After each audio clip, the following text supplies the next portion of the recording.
My name is Gurdofarid Miskinzoda. We are meeting here at the library of the Institute of Ismaili Studies and the Institute for the Study of Muslim Civilization on the sidelines of the international conference entitled Intellectual Interactions in the Islamic World, the Ismaili Thread. Here with me are Professor Carmella Baffioni, who is a senior research fellow at the Institute of Ismaili Studies and who until 2012 was a full professor of history of Islamic philosophy at L'Oriental in Naples. I have Professor Daniel de Smet, who is director of research at the French National Center of Scientific Research. We have Professor Devin Stewart, who is the chair of the Department of Middle Eastern and South Asian Studies at Emory University in Atlanta.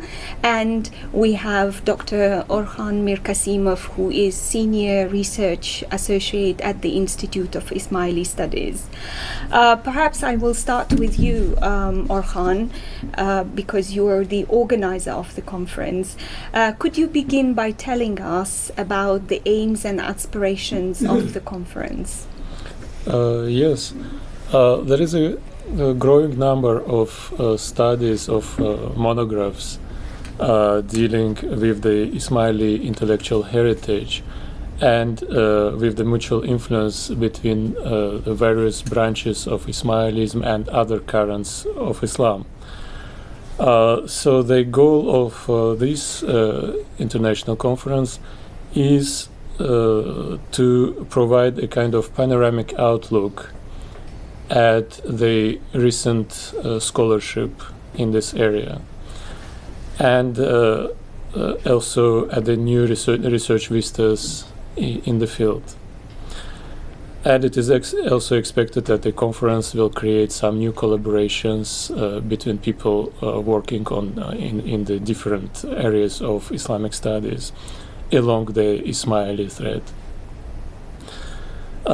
The foundational idea of the conference is to emphasize once more the idea that Islamic society and Islam as a whole has never been a monolithic body, that it is a complex and plural organism which incorporates a great number of various intellectual and religious currents. So this is true for Islamic civilization as a whole, and also for the Shia Islam in particular. So all these currents entertained very complex relationships with each other, and these relationships evolved with time. So these relationships have various aspects, obviously, such as social, political, doctrinal, artistic, and every aspect gives us a particular outlook at the place of any particular current with regard to the body of Islamic civilization as a whole. For example, if we take a Sufi group and consider it from the angle of its spiritual and intellectual networks, we will have one picture. And if we take the same group and consider it from the point of view of its political implications and social role, we will have another picture. I think in this conference you see two great success stories. One is about publication. So there are many books that weren't published 20 years ago, 30 years ago are now available from the Ismaili tradition, from the Twelver Shiite tradition, from the Zaydi Shiite tradition, about which we knew even less than the Ismaili tradition. and the Institute for Ismaili Studies has helped a lot in many of these things. The other great success story, I think, has to do with the attitude of scholars. What I see here is actually surprising to me, that people are willing to go outside their little row, their little furrow, and to look at other traditions that they probably weren't trained in very exactly, and to look at outside what they would usually look at, and to do comparative work. It takes more time, it takes a certain amount of general competence, but even when people are competent, often they're not willing to do it. Scholars can be very obstinate in their ways, and they tend not to.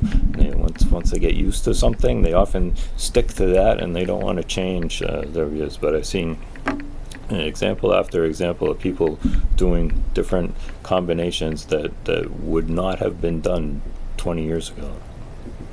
Does this kind of approach, which is interdisciplinary, looks through the various groups and interactions, mutual borrowings, mutual influences, have any pertinence for understanding the contemporary Muslim world? The importance of such a colloquium is to show that Islam is not what the Salafists and what Daesh wants to present as Islam, and I think this is a very they are trying to destroy Islamic culture at this moment. If you see what happens in most countries of the Middle East, they want to destroy the rich diversity and the intellectual heritage of centuries of Islamic culture and thought. And so I think that the conference, it's a very modest contribution, but I think to a very, very important issue and a very dangerous evolution in the Muslim world. Professor Baffioni?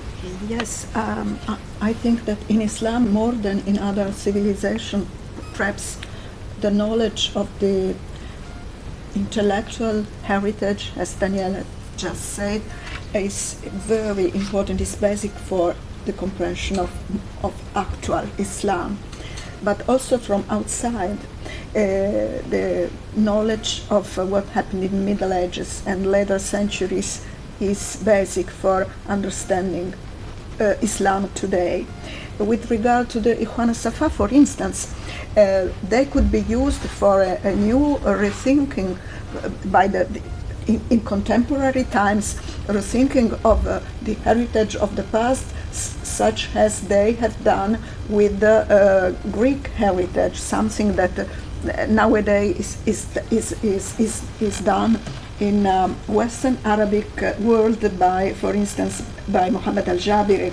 Or I think they should be important in the frame of the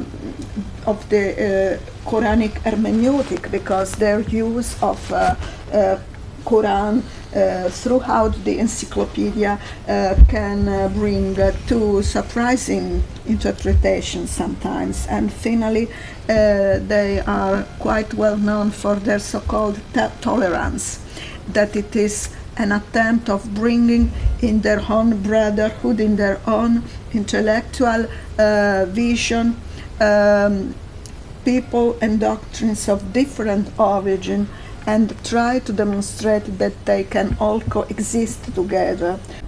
Well, this conference is focused, of course, on the medieval period, so it has no direct impact on our studies of the contemporary Muslim world.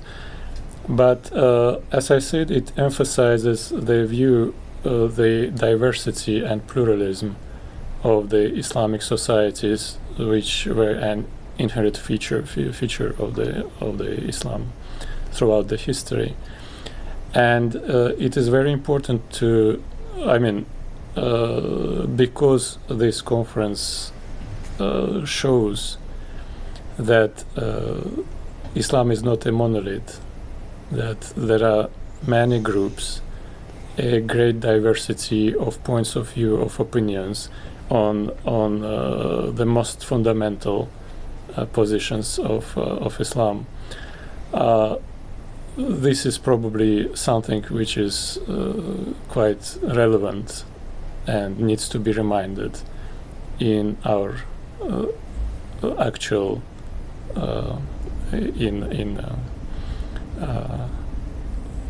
our actual perception of Islam, our contemporary perception of Islam.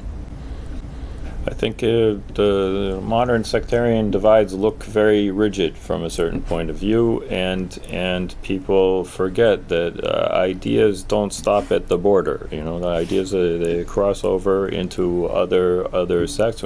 Even two groups like Sunnis and Shiites in Iraq, say, who are arguing against each other all the time, and in a very polemical manner. The fact that they're arguing against each other means that they have to answer each other's arguments. So they need to build up a certain edifice of arguments that ends up looking parallel somehow, even though they're bitter enemies. So I think it's very important to understand that none of these groups are living in a vacuum, and looking at them together or broadly will help you understand a lot that you wouldn't see otherwise. Thank you so much. I think we can be employed by BBC now.